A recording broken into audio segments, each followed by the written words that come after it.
Assalamualaikum warahmatullahi wabarakatuh. Selamat pagi anak-anakku semua.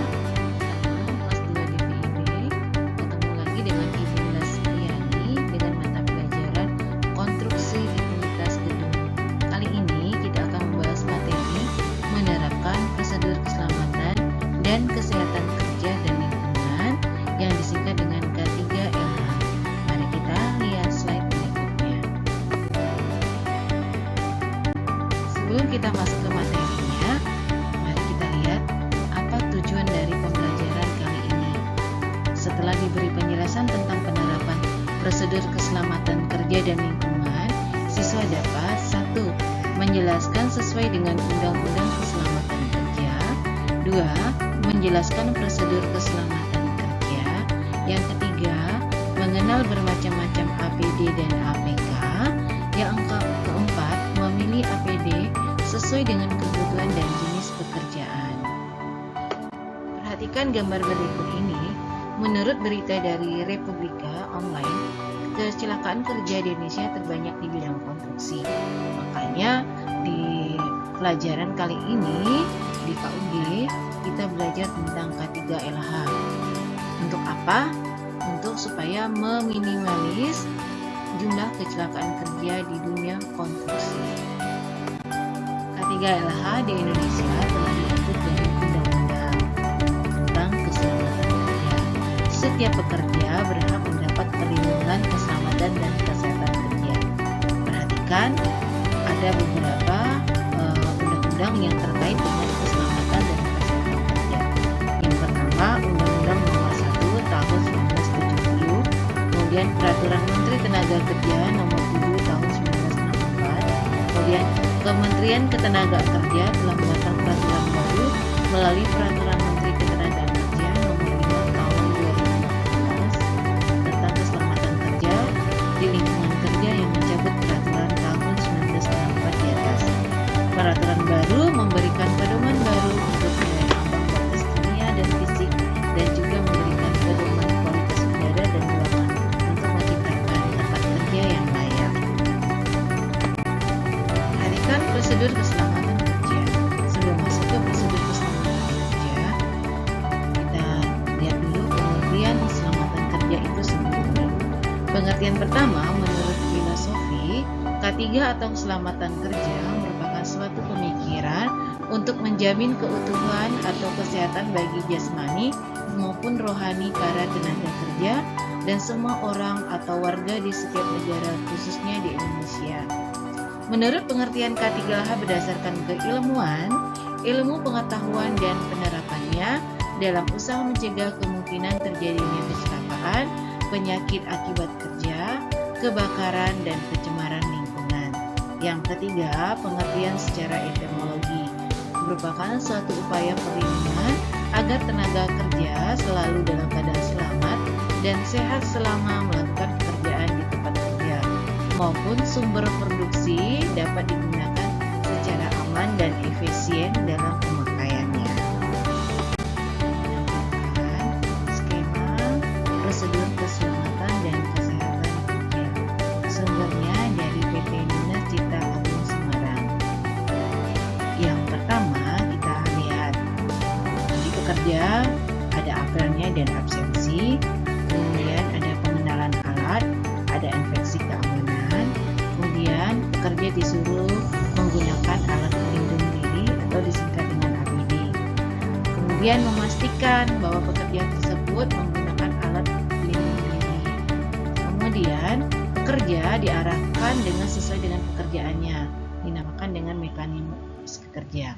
Setelah diarahkan jenis pekerjaannya apa, baru dilakukan pelaksanaan pekerjaan. Selama dia melaksanakan pekerjaan, ada namanya pengawas kerja. Dari pengawas kerja itu akan mendata kecelakaan kerja yang terjadi di tempat kerja. Bagaimana cara melindungi diri dari kecelakaan kerja? Di setiap proyek atau pekerjaan konstruksi, jadi pekerja disediakan APD dan APK. Ada APD dan APK. APD itu alat pelindung diri, APK adalah alat pengaman kerja. Untuk materi kali ini kita bahas tentang APD dahulu.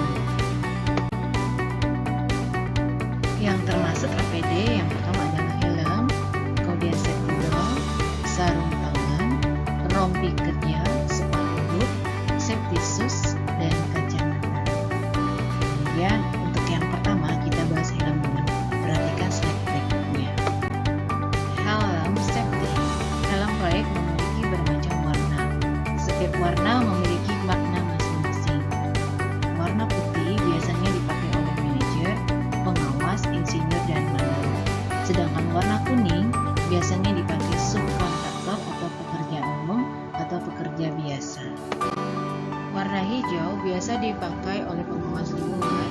Warna biru biasa dipakai oleh site supervisor, electrical contractor atau pengawas sementara, atau bagian memasang listrik atau kontraktor listrik.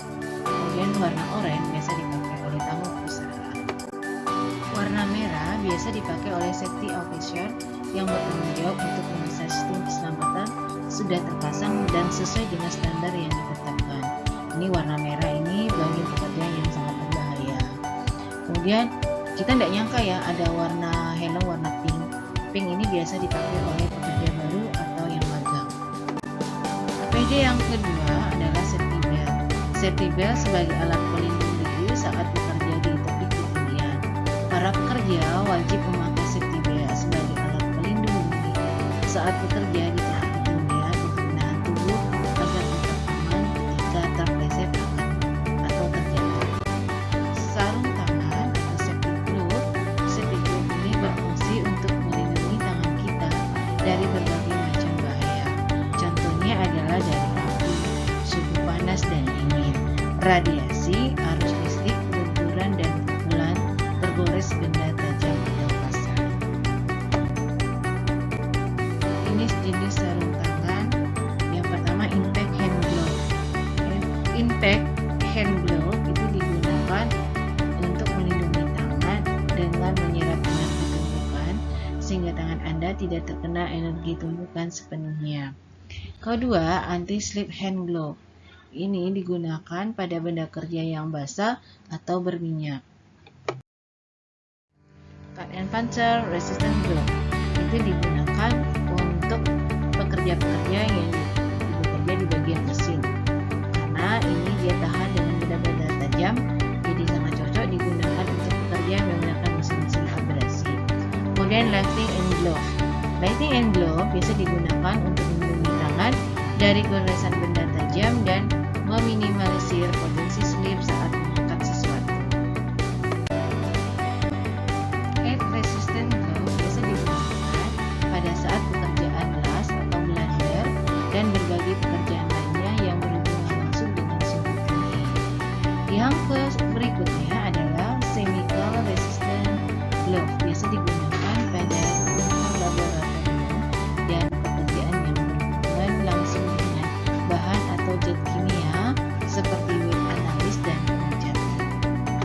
Di akhir video ini ada tugas, perhatikan warna-warna dari rompi proyek pada gambar di bawah ini. Kemudian tuliskan jenis-jenis rompi proyek dan fungsi dari masing-masing warna rompi tersebut. Tugas ini dikumpulkan di Google Classroom, nanti linknya akan Ibu bagikan di WA Group. Keselamatan kerja itu hal yang utama. Ingat untuk selalu mematuhi prosedur dari keselamatan dan kesehatan kerja. Terima kasih telah menonton video ini. Semangat belajar dan ketemu lagi dengan APD berikutnya pada pertemuan minggu depan. Wassalamualaikum warahmatullahi wabarakatuh.